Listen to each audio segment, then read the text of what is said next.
Hello students, ഇന്ന് നമ്മൾ നോക്കാൻ പോകുന്നത് മാനേജ്മെൻറ്റ് അക്കൗണ്ടിങ്ങിലെ നെക്സ്റ്റ് സബ്ജക്റ്റായ കോമൺ സൈസ് ബാലൻസ് ഷീറ്റാണ്.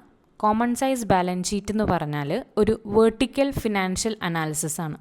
നമ്മൾ ഇതുവരെ ചെയ്തത് കമ്പാരിറ്റീവ് സ്റ്റേറ്റ്മെൻറ്റ്സ് ആണ്. കമ്പാരിറ്റീവ് ബാലൻസ് ഷീറ്റും കമ്പാരിറ്റീവ് ഇൻകം സ്റ്റേറ്റ്മെൻറ്റും ഇത് രണ്ടും ഹൊറിസോണ്ടൽ അനാലിസിസ് ആണ്.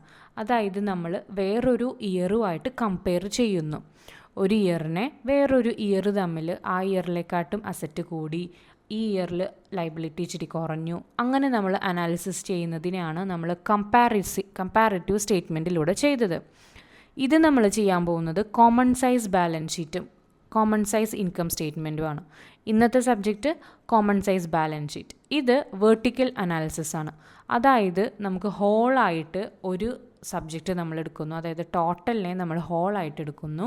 ഈ ടോട്ടലിൻ്റെ കൂടെ എത്ര പെർസെൻറ്റേജ് ആണ് നമ്മളുടെ ഷെയർ ക്യാപിറ്റൽ, എത്ര പെർസെൻറ്റേജ് ആണ് അസറ്റ്, ഇങ്ങനെയൊക്കെ നോക്കുന്നതിനെ, ഇങ്ങനെ വെർട്ടിക്കൽ അനാലിസിസ് ചെയ്യുന്നതിനെയാണ് നമ്മൾ കോമൺ സൈസ് ബാലൻസ് ഷീറ്റ് അല്ലെങ്കിൽ കോമൺ സൈസ് സ്റ്റേറ്റ്മെൻറ്റ് എന്ന് പറയുന്നത്.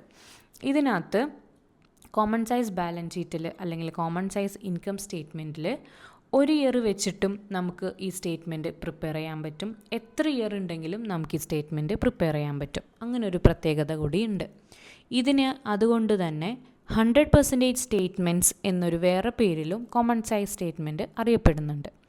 ഓക്കെ, ഇന്ന് നമ്മൾ ക്വസ്റ്റ്യൻ ചെയ്യാൻ പോകുന്നത് ഇല്ലുസ്ട്രേഷൻ 8 2.26 KGC നായർ ടെക്സ്റ്റ് ബുക്കിലെ 2.26 പേജ് നമ്പറിലെ ഇല്ലുസ്ട്രേഷൻ 8 ആണ് നമ്മളിന്ന് ചെയ്ത് നോക്കാൻ പോകുന്നത്.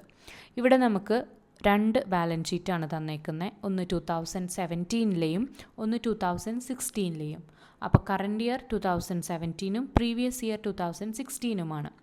ഇതിനെ ഈ ബാലൻസ് ഷീറ്റ് വെച്ചിട്ട് എങ്ങനെയാണ് common size balance sheet prepare ചെയ്യുന്നത് എന്ന് നമുക്ക് നോക്കാം. ഇതാണ് കോമൺ സൈസ് ബാലൻസ് ഷീറ്റിൻ്റെ ഫോർമാറ്റ്. ബാലൻസ് ഷീറ്റിൻ്റെ അതേ പെർട്ടിക്കുലേഴ്സ്, അതേ ഫോർമാറ്റിലാണ് പെർട്ടിക്കുലേഴ്സ് എഴുതേണ്ടത്. പിന്നെ വരുന്നത് absolute amount and percentage balance sheet total. ഈ രണ്ട് കോളമാണ് വരുന്നത്. ഈ രണ്ട് കോളത്തിലും 2 ഇയറിൻ്റെ ബാലൻസ് ഷീറ്റാണ് നമുക്ക് തന്നതുകൊണ്ട് 2 ഇയർ വെച്ച് വരും. അബ്സല്യൂട്ട് എമൗണ്ടും പ്രീവിയസ് ഇയറിൻ്റെയും കറണ്ട് ഇയറിൻ്റെയും, പെർസെൻറ്റേജ് എമൗണ്ടും പ്രീവിയസ് ഇയറിൻ്റെയും കറണ്ട് ഇയറിൻ്റെയും. ഇങ്ങനെ 4 കോളംസാണ് നമുക്ക് എമൗണ്ട് കോളംസ് വരിക.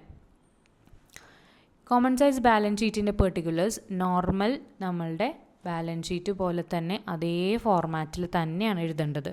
ഫസ്റ്റ് ഇക്വിറ്റീസ് ആൻഡ് ലൈബിലിറ്റീസ്, അതിൻ്റെ അണ്ടറിൽ ഷെയർ ഹോൾഡേഴ്സ് ഫണ്ട്, അതിൻ്റെ അണ്ടറിൽ share capital, reserves and surplus, then non current liabilities, then current liabilities.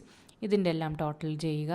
അത് കഴിഞ്ഞ് അസറ്റിൽ non current assets, current assets, അതിൻ്റെ ടോട്ടൽ. ഇത് ബാലൻസ് ഷീറ്റ് എങ്ങനെയാണോ അതുപോലെ തന്നെയാണ് അതിൻ്റെ ഫോർമാറ്റ് വരുന്നത്. ഇനി കോമൺ സൈസ് ബാലൻസ് ഷീറ്റ് ചെയ്യുമ്പോൾ ആദ്യം ഹെഡിങ് എഴുതുക. Common size balance sheet as on 31st March 2017 and 2016. നിങ്ങൾക്ക് ഈ 4 കോളം എങ്ങനെ വേണമെങ്കിലും ചെയ്യാം. ഞാനിപ്പോൾ എഴുതിയേക്കുന്നത് അബ്സല്യൂട്ട് എമൗണ്ട്, 2 ഇയറിൻ്റെയും അബ്സല്യൂട്ട് എമൗണ്ട് ഒരുമിച്ച് എഴുതി, 2 ഇയറിൻ്റെയും പെർസെൻറ്റേജ് എമൗണ്ടുകൾ ഒരുമിച്ച് എഴുതി. നിങ്ങൾക്ക് വേണമെങ്കിൽ ഒരു ഇയറിൻ്റെ തന്നെ അബ്സല്യൂട്ട് എമൗണ്ടും പെർസെൻറ്റേജ് എമൗണ്ടും ഒരുമിച്ച് എഴുതാം. അത് കഴിഞ്ഞുള്ള 2 കോളം അടുത്ത ഇയറിൻ്റെ അബ്സല്യൂട്ട് എമൗണ്ടും പെർസെൻറ്റേജും വേണമെങ്കിൽ അങ്ങനെയും ചെയ്യാം. ഓക്കെ, ഇനി ഇത് എങ്ങനെയാണ് കാൽക്കുലേറ്റ് ചെയ്യേണ്ടത് എന്നുള്ളത് കാണിച്ചുതരാം. ഞാൻ ആദ്യമേ പറഞ്ഞു കോമൺ സൈസ് സ്റ്റേറ്റ്മെൻറ്റിൻ്റെ വേറൊരു പേരാണ് 100% സ്റ്റേറ്റ്മെൻറ്റ്. ഇത് വരാൻ കാരണം എന്താണെന്ന് വെച്ചാൽ ഒരു ഐറ്റത്തെ നമ്മൾ ഹോളായിട്ട് കൺസിഡർ ചെയ്ത് അതിൻ്റെ പെർസെൻറ്റേജ് 100 എന്ന് നമ്മൾ അസ്യൂം ചെയ്യും. ഇവിടെ ബാലൻസ് ഷീറ്റിൽ നമ്മളത് 100 ആയിട്ട് എടുക്കേണ്ടത് ടോട്ടലാണ്. ടോട്ടൽ ലൈബിലിറ്റിനെ 100 ആയിട്ട്, ദെൻ ടോട്ടൽ അസറ്റിനെ 100 ആയിട്ട് എടുക്കും. എന്നിട്ട് ഈ ഹോൾ ഐറ്റത്തിൻ്റെ ഒപ്പമാണ് ബാക്കിയുള്ളത് കമ്പയർ ചെയ്യുന്നത്. അതായത് ഇവിടെ 40 ലാക്കാണ് ടോട്ടൽ വരുന്നത്. പ്രീവിയസ് ഇയറിൻ്റെ ടോട്ടൽ 40 ലാക്ക്. ഈ 40 ലാക്കിനെ 100% എന്ന് നമ്മൾ അസ്യൂം ചെയ്യണം.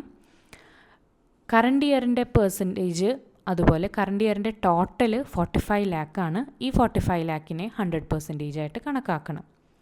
ഇനി ഇതിൽ നിന്നുമാണ് ഇക്വിറ്റീസ് ആൻഡ് ലൈബിലിറ്റീസിൻ്റെ ഓരോ ഐറ്റവും നമ്മൾ കമ്പയർ ചെയ്യുന്നത്. ടോട്ടൽ 100% ആണെങ്കിൽ ഷെയർ ക്യാപിറ്റൽ എത്ര പെർസെൻറ്റേജ് ഉണ്ട്, റിസർവ്സ് ആൻഡ് സർപ്ലസ് എത്ര പെർസെൻറ്റേജ് ഉണ്ട്, നോൺ കറൻറ്റ് ലയബിലിറ്റീസ് എത്ര പെർസെൻറ്റേജ് ഉണ്ട്, അതാണ് കോമൺ സൈസ് കൊണ്ട് നമ്മൾ ഉദ്ദേശിക്കുന്നത്. ഇതിനിപ്പോൾ എങ്ങനെയാണ് കാൽക്കുലേറ്റ് ചെയ്യേണ്ടത് എന്ന് നമുക്ക് നോക്കാം.